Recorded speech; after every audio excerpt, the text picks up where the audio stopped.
골라주실 세 가지 물건, 오피스텔, 상가, 아파트용 공장 모두 수익형 물건들이었어요. 여러분들 수익형 물건에 대한 관심이 굉장히 높으시다는 걸.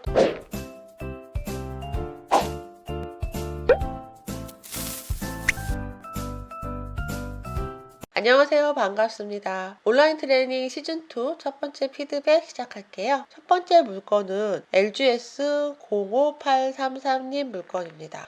집이 있으시군요. 수익형 부동산으로 찾고 계세요. 자, 이 물건은 2019 타경 55467이에요. 문정동에 있는 오피스텔이죠.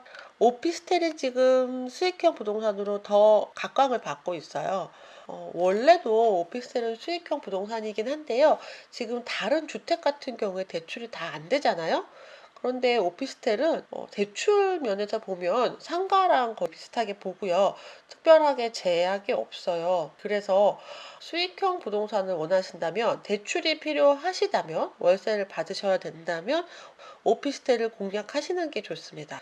상가나 이런 것보다 좀 안전하고, 그리고 임대 놓기도 좋고요. 이렇게 쓸 수 있는 오피스텔, 아무래도 경쟁은 점점 더 올라갈 것으로 보입니다. 다주택자는 취득세도 많이 높아지죠. 그런데 오피스텔은 상가로 내기 때문에 4.6%를 냅니다. 과거에 주택에 비해서 취득세가 너무 높다 그랬는데 오히려 오피스텔 취득세가 낮아져 버렸네요. 오피스텔은 주거용으로 쓰면 집으로 쓸 수 있고요. 업무용으로 쓰면 뭐 사무실이나 이런 용도로 쓸 수 있습니다. 주거용으로 쓰게 되면 임차인이 전입을 할 수 있고, 상가용으로 업무용으로 쓰게 되면 임차인이 전입으로 해서 주택임대차 보호법을 받는 것이 아니라 뭐 전세권을 설정한다거나 이렇게 하셔야 됩니다. 어쨌든 간에 오피스텔은 지금 거의 뭐 유일한 주거용 수익형 물건이라고 보실 수 있어요. 감정가 2억 6천에서 시작을 했고요. 지금 80% 가격으로 1회 유찰돼서 2억 800만 원으로 진행을 하고 있습니다. 이 물건에 입찰을 하시려면 보증금은 2,080만 원이에요. 건물 면적이 27.66제곱이죠. 이런 오피스텔 같은 경우에는 면적이 굉장히 다양하거든요. 아마 향에 따라서도 약간의 가격 차이가 있을 수 있어요. 하지만 임대료는 그렇게 큰 차이가 없을 거예요. 입찰가를 결정을 하실 때 요 같은 면적의 물건들을 조사를 하셔서 입찰가를 결정하셔야 됩니다. 네, 문정역 역세권에 있는 위치가 아주 좋은 오피스텔입니다. 권리 분석해 볼게요. 자, 등기부 현황에 보시면 소유권 다음에 가장 먼저 근저당이 위치하고 있어요. 근저당 2018년 4월 13일. 근저당이 농협이네요. 그리고 밑에 세무서, 특히 송파세무서에서 압류가 들어왔어요. 송파세무서며 문정역에 문정동이 포함되어 있죠. 당했을 가능성도 있겠네요. 그리고 경매가 진행이 됐고 밑으로 모두 소멸입니다. 이렇게 당해세가 들어와 있는데, 당해세는 임차인보다 먼저 배당받을 수 있습니다. 어떤 임차인이요? 우선 변제권을 가진 임차인보다 먼저 배당받을 수 있어요. 이 집에 임차인이 있네요. 김땡땡님, 전입이 2018년 5월 23일이에요. 2018년 5월 23일이면 근저당 말소기준 권리보다 늦은 대항력 없는 후순위 임차인이네요. 대항력 없는 후순위 임차인이에요. 전입 확정일자를 받지 않았군요. 배당 요구는 했어요. 확정일자가 없기 때문에 우선 변제권은 없습니다. 그런데 보증금이 1,000만 원이죠. 보증금 1,000만 원이면 최우선 변제권자에 해당될 것 같네요. 한번 볼게요. 2018년 4월 13일 기준으로 서울에서는 주택이 5천만 원 이하이면 1,700만 원까지 최우선에서 배당을 받습니다. 그래서 이 김땡땡님은 최우선 변제권으로 먼저 배당을 받으시겠네요. 여기에 이렇게 당해세가 있지만 최우선 변제권이 더 앞서죠. 최우선 변제권은 2순위고 당해세는 3순위고요. 그래서 아무 문제 없이 배당을 받으실 거예요. 그래서 이 물건은요, 권리상으로 깨끗한 물건이에요.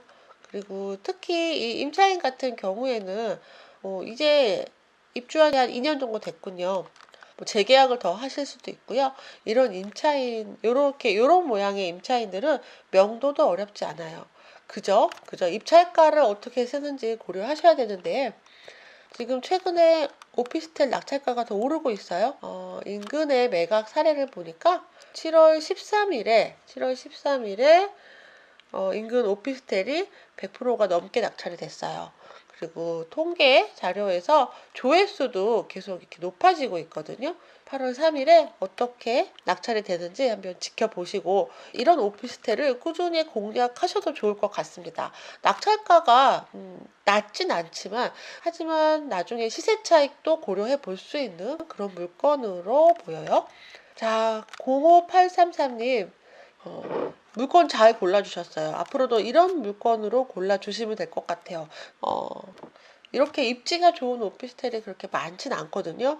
아주 저렴하게 낙찰 받기보다는 시세보다 약간 저렴한 정도면 만족하지 않을까 싶어요. 이번 주는 권리 분석 배우셨고요.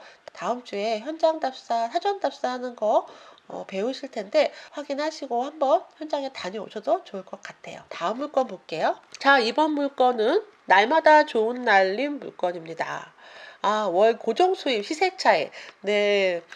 수익형 부동산이면서 나중에 시세 차익도 나는 물건을 원하시는군요. 지금 상가를 골라주셨어요. 상가는 시세 차익보다는 아무래도 수익형 부동산에 가깝죠. 상가로 시세 차익을 내기는 그렇게 쉬운 편은 아니에요. 그래서 이런 물건은 월세 수익, 임대 수익용 물건이다 이렇게 보시면 되세요. 잘 아는 지역이시라고요. 주변에 가까운 구성역, GTX 개발 이슈 수혜를 받을 수도 있을 것 같아요.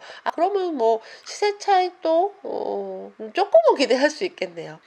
자, 경기도에서 5억 원 이사의 상가를 원하고 계세요. 위치가 너무 좋아요. 근래에 상권이 중심 상권보다 아파트 상권이 더 잘 되고 있어요. 그러니까 아파트 상권이라는 건 주거 지역에 가까운 상권이죠. 아파트 앞에 있는 상가들이 잘 된단 말이에요. 사람들이 중심 시내로 나가지 않고 다 집 근처에서 모든 걸 해결하고 있거든요.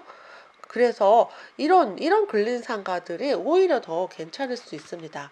용인 마북동에 있는 상가예요. 감정가 4억 2,500만 원이고요. 지금 2회 유찰해서 2억 800만 원으로 진행을 하고 있습니다. 독서실로 이용을 하고 있고요. 내부 사진도 이렇게 나와 있습니다. 뭐 깔끔하게 아주 하고 있네요. 그런데 이 물건 유치권이 접수가 되었어요. 이렇게 유치권이 접수가 되었다라는 거는 유치권이 성립이 된다는 얘기가 아니고요. 유치권을 접수한 사람이 있다는 뜻이에요. 유치권이 성립을 하느냐 하지 않느냐는 낙찰 받고 나서 유치권자와 낙찰자가 다투어야 되는 이야기고요.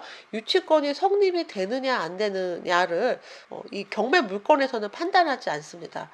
그러니까 법정에서는 이 물건을 매각으로 빨리 매각을 하고 배당을 해야 되는데 유치권이 성립이 되는지 여부까지 판단을 하기에는 너무 시간이 늦어진단 말이에요. 그래서 경매법정에서는 유치권이 성립 여부를 판단하지 않고 접수되면 그냥 써줍니다. 그 써준 내용들은 나중에 당사자들이 알아서 판단하셔야 돼요. 이에 유찰을 해서 지금 49%로 진행을 하고 있어요. 상가에 임차인 있죠. 우리가 경매 기초 강의에서는 상가에 대해서 배우지는 않았거든요. 과제로 올려주셨으니까 간단하게 권리 분석해 드릴게요. 역시 먼저 말소기준 권리를 찾습니다. 소유권 이전, 소유권이 있고요. 그리고 가장 먼저 있는 권리는 2013년 11월 28일에 근저당이에요. 중소기업은행에서 근저당이 있고요. 그리고 매매 예약된 가등기가 있네요. 어차피 상관없습니다. 가압류, 압류 해서 기흥에서 압류가 들어와 있어요. 이렇게 경매가 한 사람이 아니라 채권자가 2명 이상일 경우에는 중복 경매라고 해요. 그래서 경매가 한 사람이 아니라 채권자가 2명 이상 중복돼서 경매가 진행되었다라고 하고요. 이럴 때는 이렇게 중복 경매가 이루어질 때는 사건 번호가 2개인데요. 사건 번호 하나로 중복해서 중복이니까 사건 번호 하나로 진행을 합니다. 자, 말소기준 권리 2013년 11월 28일인데요. 임차인의 사업자 등록일은 2017년 10월 17일이죠. 그러면 말소기준 권리보다 늦은 후순위 임차인입니다. 확정일자 받았고요. 배당 요구 종기일 내에 했어요. 우선 변제권이 있군요. 보증금은 2천만 원입니다. 보증금 2천만 원에 월세가 110. 상가 같은 경우에는 환산 보증금을 해요. 주거용 물건에서는 월세를 상관하지 않죠. 주거용에서는 월세가 뭐 몇백만 원이라도 보증금만 보는데요. 상가는 월세를 환산해서 10만 원을 1000만 원으로. 그래서 월세 110만 원은 1억 1000만 원입니다. 월세 110만 원은 1억 1000만 원으로 환산해서 보증금을 계산하고요. 보증금 2천만 원 더하면 지금 이 임차인은 보증금이 총 1억 3천만 원이라고 보시면 되세요. 소액 임차인에 대한 기준이 상가와 주택이 조금 달라요. 이 부분은 설명드린 적 없는데요. 나중에 상가 이야기 할 때 한 번 더 해드릴게요. 2013년 11월 28일 기준으로 상가가 소액 임차인이 되려면 2,500만 원 이하여야 되는데요. 많이 높죠. 그래서 이 임차인은 최우선 변제권을 가지지 않았어요. 우선 변제권은 있는데 2017년 10월 17일 이후거든요. 많이 늦어요. 2017년 10월 17일 이후로 많이 늦고요. 최우선 변제권은 없습니다. 자, 임차인은요. 임차인은 2천만 원을 순서가 되면 우선 변제권이 있어서 순서가 되면 배당을 받으실 거예요. 그런데 뭐 별로 배당 받을 금액이 얼마 안 되겠네요. 배당 받지 못할 수도 있고요. 자, 임차인 내역서 현황 독서실로 이용하고 있고요. 집합 건축물 대장 표제부에 위반 건축물 표시가 있습니다. 뭔가 시설을 하면서 위반 건축을 했나 봐요. 그러면 여러분 낙찰 받고 나서 이 위반 건축물 표시를 없애려면 원상 복구를 하셔야 될 거예요. 원상 복귀하고 다시 이제 신고를 하면 위반 건축물을 없앨 수 있습니다. 아니면 그대로 이제 이 현재 상황 임차인에게 계속 임대를 놓을 수도 있겠죠. 여기 유치권이 접수가 됐어요. 독서실로 2017년부터 독서실로 이용하고 있는 이 임차인이 과연 유치권이 성립을 시킬 수 있을까요? 유치권이 아마 성립이 안 될 가능성이 매우 높습니다. 유치권을 성립을 시키려면 필요비 유익비로 유치권을 성립을 해야 되는데 그냥 사업장으로 인테리어 한 거죠. 누가 봐도 그냥 인테리어 한 겁니다. 다만 이 임차인과 명도 협상을 좀 해야 된다는 거, 명도로 가지고 이 임차인이 명도에 순순히 응하지 않겠다라는 의사 표현이라고 보시면 되세요. 그렇게 많이 어렵지는 않겠지만 완전히 순순하게 그렇게 나가지는 않겠다고 얘기를 하는 거죠. 월세는 2천에 110이에요. 임대가 아주 괜찮습니다. 월세 수익이 괜찮고요. 현재 임대가가 얼마인지 조금 확인을 해보시고 인근의 공실 여부 좀 확인을 해보시고요. 임차인을 한번 만나보셔도 괜찮을 것 같아요. 임차인이 어떤 생각을 갖고 있는지 여기서 계속 영업을 하고 싶으신지 물어보셔도 괜찮을 것 같습니다. 그리고 이 유치권을 어떻게 할 건지 유치권 접수에 대해서도 물어보실 수 있을 것 같아요. 자, 이렇게 수익형 부동산에 관심이 많으세요. 월세 수익을 주거용으로 내기 힘든 상황이다 보니까 수익형 부동산에 관심이 많으시네요. 날마다 좋은 날일 이번 주 과제하시느라 고생하셨어요. 이번 주에도 물건 많이 찾아보시고요. 다음 물건 볼게요. 자, 이번 물건은 공부 많이 답님 물건입니다. 맞아요. 공부 많이 답이네요. 아파트 1주택자이시고요. 이 물건을 고른 이유는 710 대책 이후에 주택시장 진입이 너무 어려워서 집이 두 채가 되는 게 두렵습니다. 맞아요. 집 두 채, 세 채 가지면 벌금만 벌 서는 느낌이 들어요. 왜 그럴까 진짜. 임대 목적의 수익형 부동산을 고르다가 수서역이 KTX 출발, GTX-A 노선 등으로 교통 호재가 있고 복합 환승센터 개발이 진행되는 곳이라서 수서역과 가까운 곳으로 물건을 골랐습니다. 2019 타경 54297 문정동에 있는 아파트형 공장입니다. 낙찰이 됐네요. 낙찰가가 거의 뭐 1억 더 쓰셨네요. 자그만치 몇 %예요? 낙찰가가 감정가를 120%를 넘어섰어요. 아파트형 공장도 역시 수익형 부동산 물건이 맞죠. 주거용을 할 수 없으니까 지금 오늘 골라주신 물건들은 수익형 부동산을 할 수 있는 모든 물건들 다 골라주셨네요. 오피스텔, 상가, 그리고 아파트형 공장. 자, 이 세 가지 모두 대출이 나오는 물건들이에요. 다른 물건들은 대출이 안 나오잖아요. 지금 주거용은 뭐 대출이 안 나오고 있는데, 그리고 주택을 한 채 이상 가지고 있기 굉장히 부담스러운 현재 이 세 가지 물건, 오피스텔, 상가, 아파트형 공장 같은 경우에는 별 문제 없이 대출이 나오고 있는 물건입니다. 그래서 이렇게 많이 몰렸나 봐요. 역시 법인에서 낙찰 받으셨고요. 26명이 몰렸어요. 2등도 4억 5천이 넘었거든요. 감정가 4억이었는데 낙찰가가 높게 형성이 되었어요. 지금 아마도 당분간 이 세 가지 물건의 경쟁은 치열할 것 같습니다. 수익형 부동산을 할 수 있는 물건이 그리 많지 않다 보니까 아무래도 이쪽으로 좀 몰릴 것 같아요. 아파트형 공장은 사무실로 쓰실 수 있거든요. 물건은 아파트형 공장이지만 앞서 보신 문정동에 앞서 보신 오피스텔과 뭐 별 차이가 없습니다. 자, 밑으로 좀 내려볼게요. 권리 분석 먼저 해볼게요. 근저당이 가장 먼저 설정이 되었죠. 근저당 있고 밑에 또 근저당, 가압류, 신용보증기금 모두 소멸이네요. 압류가 있어요. 송파구의 압류는 당해세일 가능성이 있습니다. 그리고 여러 압류들이 뭐 있어요. 그런데요, 이렇게 주거용 물건이 아닌 경우에는 권리 분석이 의외로 굉장히 간단해요. 주거용 물건이 아닌 상가, 방금 보신 상가나 이런 아파트 공장 같은 경우에는 근저당보다 먼저 전입이 될 수가 없거든요. 대부분 다 대출을 끼고 사시기 때문에 거의 모든 임차인들은 말소기준 권리보다 늦은 후순위 임차인입니다. 후순위 임차인이 배당을 받던 못 받던 우리 낙찰자한테는 별로 문제가 안 되기 때문에 권리가 좀 간단한 편이다라고 보시면 되세요. 이 임차인은요, 전입이 2018년 8월 9일이에요. 2018년 8월 9일이니까 말소기준 권리보다 늦은 후순위 임차인이고요. 확정일자를 받았네요. 확정일자 받았고 배당 요구했습니다. 때문에 우선 변제권이 있는데요. 순서가 2018년 8월 9일이에요. 2018년 8월 9일이니까 이 근저당, 두 개의 근저당 밑에 위치하게 되겠죠. 3억, 4억 이상 돼야지 1,500만 원을 배당 받을 거고요.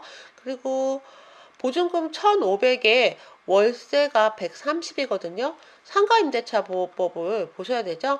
130은 1억 4천만 원이고 1억 4,500이네요. 1억 4,500이면 상가임대차 보호법에서는 최우선 변제권을 가질 수 없습니다. 낙찰가가 4억, 5억 정도 됐으니까 낙찰가가 5억이다 보니까 보증금도 배당을 받겠군요. 3번과 4번 사이에 위치할 거고요. 이 임차인 나우 땡땡땡님은 보증금 1,500만 원도 배당을 받을 겁니다. 그런데 만약에 배당금을 받지 못한다 하더라도 이 상가 임차인들은 그렇게 많이 손해가 없어요. 월세가 워낙에 높잖아요. 월세가 130만 원인데 경매 진행되는 동안에 10개월만 월세를 안 냈어도 뭐 어차피 보증금 다 까이게 됩니다. 그래서 상가 임차인들의 입장에서도 보증금을 배당 못 받는 게 문제가 아니라 영업을 못 하는 거, 그리고 이사를 나가야 된다는 거, 그리고 시설을 못 쓴다는 거, 뭐 이런 것들에 더 관심이 있겠죠. 123% 높은 가격으로 낙찰이 된 물건이고요. 아마도 아파트형 공장은 한동안 또 꽤 인기를 끌 것으로 보입니다. 자, 이번 주에 골라주실 세 가지 물건, 오피스텔, 상가, 아파트형 공장 모두 수익형 물건들이었어요. 여러분들 수익형 물건에 대한 관심이 굉장히 높으시다는 걸 더 알 수 있을 것 같아요. 주거용으로 더 이상 월세 수익을 내기 힘든 상황이다 보니까 아무래도 이쪽에 좀 몰릴 수밖에 없겠죠. 주거용 물건 이제 그만하고 수익형 다른 물건 해야 될 때 맞는 것 같습니다. 이번 주에는 권리 분석에 대해서 배웠는데요. 다음 주에는 현장 답사에 대해서 배우실 거예요. 그래서 일단 물건으로 많이 보시고 그리고 사전 답사하시고 현장 답사 가시게 될 겁니다. 이번 주는 매일 물건 검색 기간이에요. 매일 물건 하나씩 골라서 매일 물건 게시판에 올려주세요. 매일 물건 하나씩 한 20일 정도 보시면요. 그런 물건에 대해서 감이 옵니다. 이 정도면 낙찰 받을 수 있겠다. 이번 한 주도 열심히 해볼게요. 자, 공부만이 답이 맞습니다. 공부만이 답입니다. 다음 물건은 내일 다시 업로드 드릴게요. 안녕.